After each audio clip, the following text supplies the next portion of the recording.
Bismillahirrahmanirrahim. Assalamualaikum warahmatullahi wabarakatuh. Bismillah, walhamdulillah, wassalatu wassalamu ala rasulillah, wala haula wala quwata illa billah amma ba'du. Soimin, soimat, Sinpo TV dimanapun berada, pertama-tama mari kita panjatkan puji syukur kehadirat Allah Subhanahu wa Ta'ala atas berkat rahmat serta hidayahnya. Kita bisa kembali berjumpa di program Karomah, kajian Ramadan penuh berkah. Tentu pada hari ini saya tidak sendiri, sudah hadir bersama kita Bapak Ustadz Ahmad Haris Riswanto. Assalamualaikum Pak Ustadz. Waalaikumsalam warahmatullahi wabarakatuh. Kabarnya gimana Pak Ustadz? Alhamdulillah sehat. Sudah hari ke-25 nih Pak Ustadz. Alhamdulillah, tinggal 5 hari lagi atau 4 hari lagi insya Allah. Insya Allah. Semoga Soimin, Soimat, Sinpo TV dimanapun berada tetap kuat tentunya menjalankan ibadah puasa. Di Karomah kali ini kita akan ngobrol terkait dengan esensi zakat. Jadi di bulan Ramadan selain kita umat muslim menunaikan ibadah puasa, salah satu kewajiban kita juga adalah menunaikan zakat. Lalu sebenarnya apa sih Pak Ustadz esensi dari zakat itu sendiri? Silakan. Baik.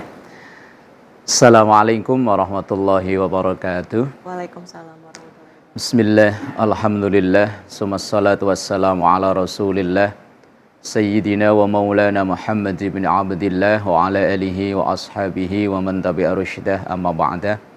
Saudaraku pemirsa Sinpo TV, Saimin as-Saimat, juga Mbak Tiara, semoga kita selalu dikaruniai istiqomah oleh Allah dalam menjalani kehidupan kita bersama ini, amin ya rabbal alamin.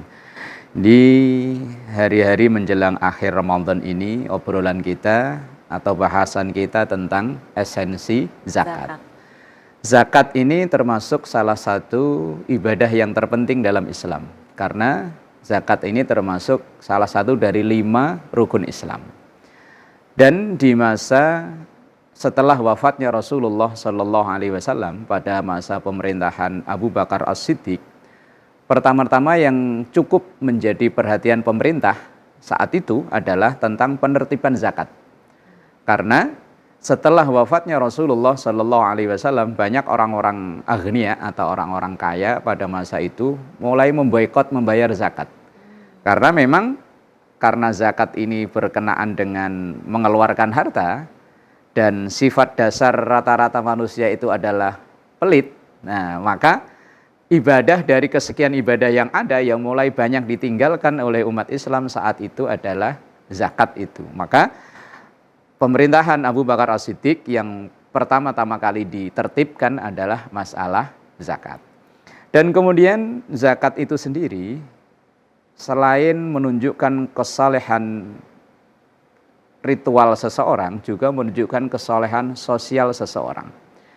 Dan di dalam Al-Quran, perintah untuk zakat biasanya selalu disambungkan atau diikutkan sesudah perintah sholat. Maka banyak kita jumpai ayat yang aqimus sholah wa atuz zakah, dirikan sholat dan tunaikan zakat. Ini secara tidak langsung bahwa dua ibadah ini adalah yang saling keterkaitan. Diterimanya sholat karena kita membayar zakat, dan diterimanya zakat karena kita mendirikan sholat. Bahkan ada satu tulisan Al-Imam Abu Nasir Muhammad Ibrahim Samarqandi dalam tulisannya Tanbihul Ghafilin, beliau menyatakan seperti itu, bahwa ada beberapa ayat yang turun selalu beriringan dan itu menunjukkan saling keterkaitan. Dan zakat itu menjadi pelengkap atau menjadi syarat diterimanya ibadah sholat kita. Lalu zakat sendiri itu seperti apa? Zakat itu adalah kita memberikan dari harta kita tertentu, karena tidak semua harta kita itu wajib dizakati, kepada orang yang tertentu, karena zakat itu tidak bisa diberikan ke sembarang orang. Kemudian dengan ukuran tertentu, karena ada namanya nisab, kemudian di waktu tertentu.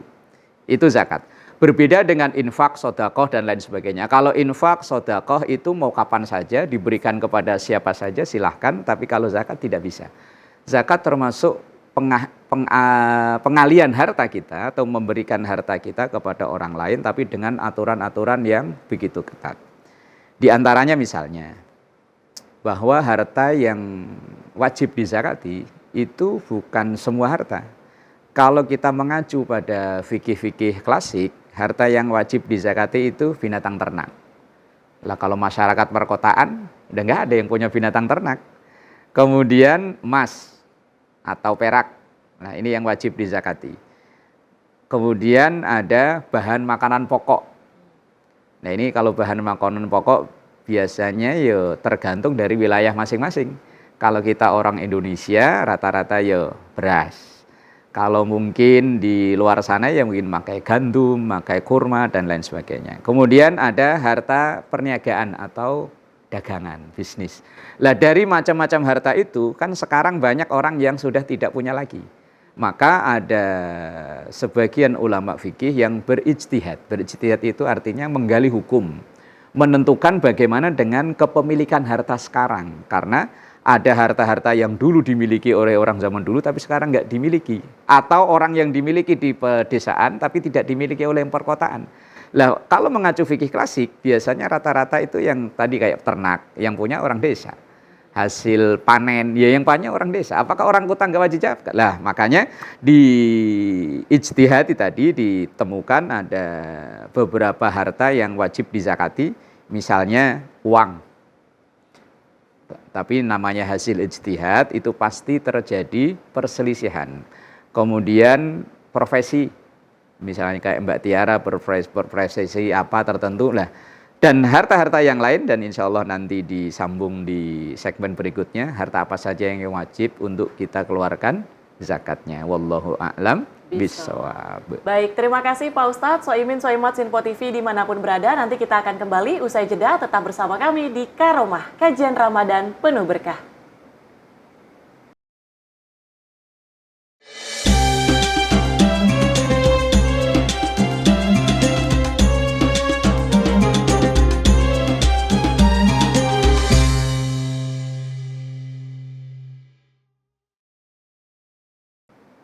Alhamdulillahirrabbilalamin, Anda masih menyaksikan Karomah, kajian Ramadan penuh berkah. Tadi di segmen sebelumnya sudah sempat disinggung oleh Pak Ustadz terkait definisi zakat ya Pak Ustadz. Lalu sebenarnya ada nggak sih Pak Ustadz harta apa saja yang kemudian wajib untuk dizakati dan syaratnya itu apakah ada syarat tertentu Pak Ustadz? Oke, baik. Saudaraku, pemirsa Sinpo TV, As-Soimin As-Soimat, Mbak Tiara. Jadi tidak semua harta yang kita miliki itu dikeluarkan zakatnya. Hanya harta-harta tertentu saja yang wajib dikeluarkan zakatnya. Tadi di segmen sebelumnya udah saya singgung, kalau mengacu kepada kajian fikih klasik, harta yang wajib dizakati itu hanya ada 5 jenis harta, yaitu binatang ternak, sapi. Kalau dulu di zaman Rasulullah ya unta, kambing. Kalau di Indonesia mungkin ya sapi, kerbau dikiaskan ke unta itu. Kemudian emas dan perak dari logam mulia yang dizakati hanya 2 itu. Ini kalau kita ngacu ke fikih klasik dulu. Kemudian ketiga bahan makanan pokok. Kemudian keempat buah-buahan. Dan kemudian yang kelima adalah harta perniagaan atau dagangan. Itu dari kajian fikih klasik. Kemudian seiring perkembangan zaman, masyarakat Islam mulai menyebar ke seluruh dunia, ke seluruh pelosok dunia ini, kan ada masyarakat perkotaan yang ternak udah nggak punya. Apakah tetap wajib zakat? Ya enggak punya. Kemudian ada yang bukan pedagang. Lah sekarang sementara ada orang-orang yang berpenghasilan besar dengan harta besar yang tidak bersumber dari 5 harta itu tadi. Misalnya karena profesi, entah sebagai seorang dokter, seorang lawyer, atau seorang apa saja. Apakah ini wajib dizakati? Yang profesi. Kalau mengacu kepada ijtihad ulama-ulama modern sekarang, profesi atau honor yang kita peroleh dari satu profesi itu wajib dizakati. Kemudian logam mulia diijtihadi bukan hanya emas dan perak. Mungkin logam mulia yang lain juga kena wajib zakat. Lah kemudian orang, kalau dulu uang itu kan bukan sesuatu yang jadi alat tukar, dulu kan belum. Lah sekarang banyak orang menyimpan uang, apakah itu wajib dizakati? Kalau ijtihad ulama sekarang, iya. Lah dari kesekian jenis harta yang kita punya itu, wajib dizakati apabila memenuhi beberapa syarat. Misalnya yang pertama, yang kepemilikan orang Islam. Biar banyak, kalau bukan orang Islam ya enggak wajib zakat. Yang kedua, satu nisab. Satu nisab itu artinya batas minimal. Lah, batas minimal harta yang kita punya itu seukuran dengan seharga 85 gram emas. Kemudian milik sendiri, bukan milik bersama atau apalagi kredit, enggak. Kemudian kalau mengacu fikih modern, benda itu atau barang itu, jenis harta itu yang produktif. Lah kemudian yang penting 1 tahun kepemilikan. Nah, misalnya Mbak Tiara punya emas, walaupun itu jumlahnya memenuhi batas minimal 100 gram umpama, tapi baru dimiliki 2 bulan, belum kena zakat. Emas itu akan terkena zakat kalau udah kepemilikan setahun. Misalnya kita beli 1 Januari, maka 1 Januari tahun depan, nah, baru terkena zakat 2,5% yang kita keluarkan. Lah kalau zakat profesi gimana? Nah, karena ini hasil ijtihad, dalam hasil ijtihad fikih itu pasti akan timbul pro dan kontra. Kalau yang ikhtiyat, hati-hati, tetap profesi yang kita jalani, honor yang kita peroleh dari profesi yang kita jalani itu tetap kena zakat. Tetapi penghitungannya yang dilematis, karena rata-rata kalau di masyarakat kita Indonesia ini, gaji yang kita peroleh, honor yang kita peroleh, ini habis buat kebutuhan sehari-hari. Lah apakah tetap ini seperti ini wajib kena zakat? Wong misalnya umpama gaji 10 juta umpama 10 juta, tapi untuk memenuhi kebutuhan sehari-hari tersisa umpama tabungan hanya 2 juta umpama. Lah apakah 2 juta ini yang dikenai zakat? Nah, tentu ini butuh pembahasan yang cukup luas dari para pakar-pakar, dari para ahli fikih. Kalau kita ini hanya untuk membuka dasar-dasarnya saja. Lah untuk ikhtiyat memang, untuk hati-hati maksudnya, untuk hati-hati memang kalau kita punya gaji sekian, ya walaupun misalnya belum terkena zakat, ya alangkah baiknya dikeluarkan sekian persen untuk infak, untuk sodakoh dan lain sebagainya. Kalau belum memenuhi standar, karena kalau mengikuti standar fikih, itu selama setahun harta kita harus tetap dalam jumlah minimal 85 gram emas. Umpama emas 1 juta, ya tentu 85 juta dalam setahun, dan itu kan ya enggak sedikit. Nah, itu baru terkena zakat. Lalu kepada siapa zakat itu nanti diberikan? Insya Allah di segmen berikutnya. Wallahu a'lam bishawab. Baik, terima kasih Pak Ustadz. Usai jeda kita akan lanjut ngobrolnya terkait esensi zakat. Tetaplah bersama kami di Karomah, kajian Ramadan penuh berkah.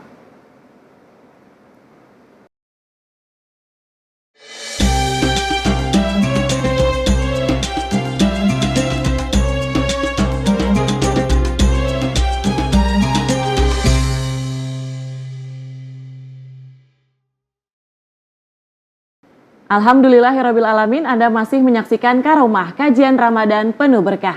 Tadi di segmen sebelumnya, Soimin Soimat sudah dijelaskan oleh Pak Ustadz terkait dengan harta apa saja yang wajib untuk dizakati dan adakah syarat tertentu ya Pak Ustadz. Lalu pertanyaan selanjutnya yang timbul Pak Ustadz, kepada siapa sajakah kita harus berzakat nih Pak Ustadz? Silahkan. Baik, saudaraku Soimin Soimat, pemirsa Sinpo TV, juga Mbak Tiara, lalu kepada siapa zakat itu diberikan? Memang di Indonesia ini sudah ada badan amil zakat yang ngurus itu semua, tetapi seandainya kita ingin langsung memberikan kepada yang berhak, ya silahkan.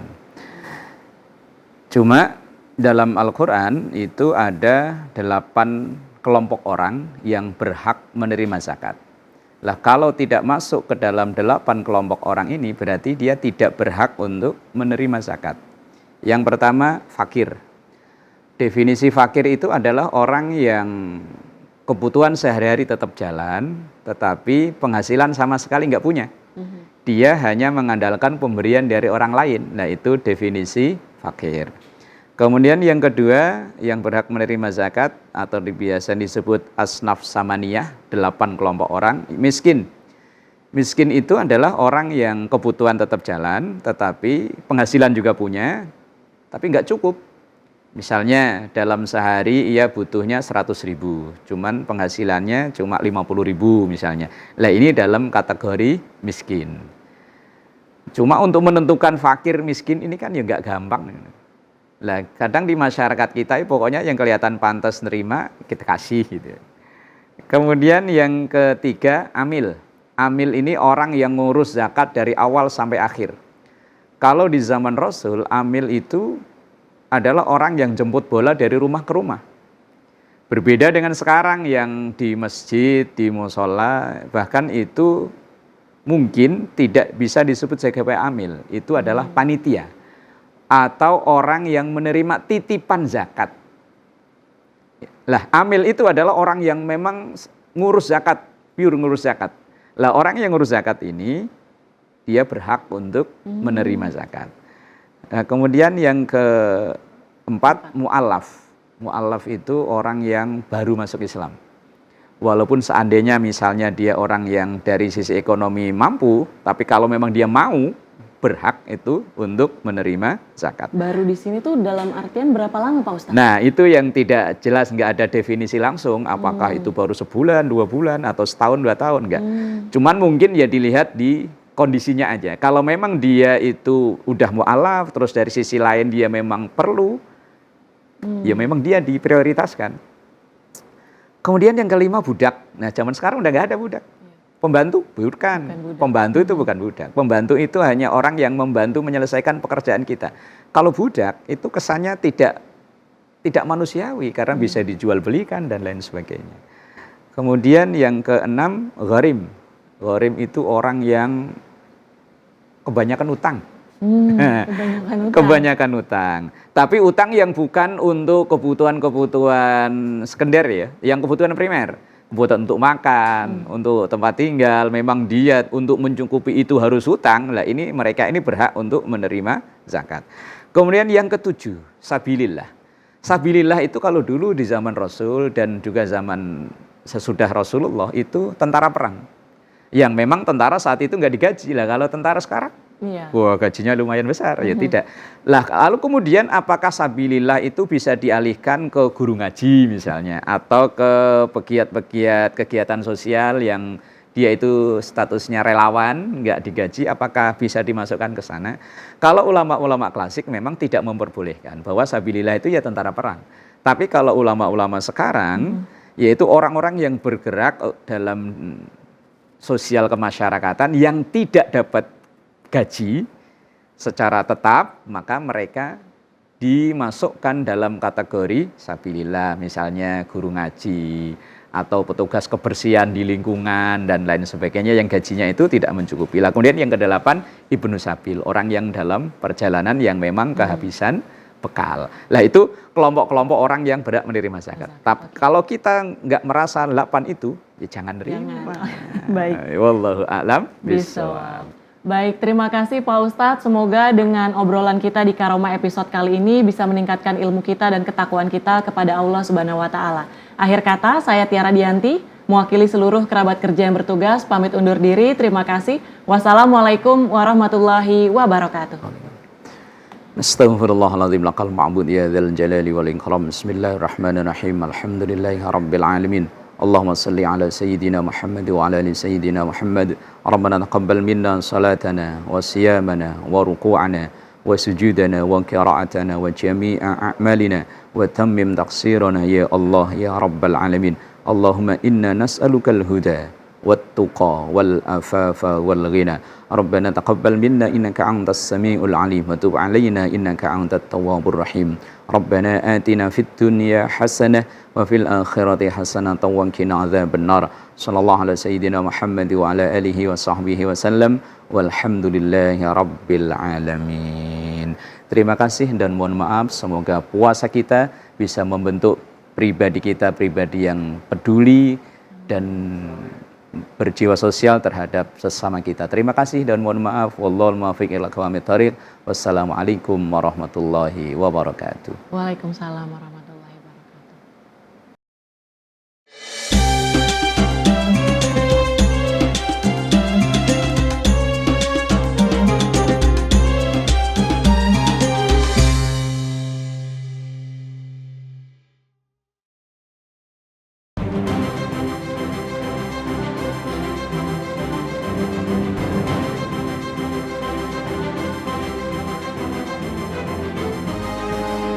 Simple TV, News, Sport, Entertainment.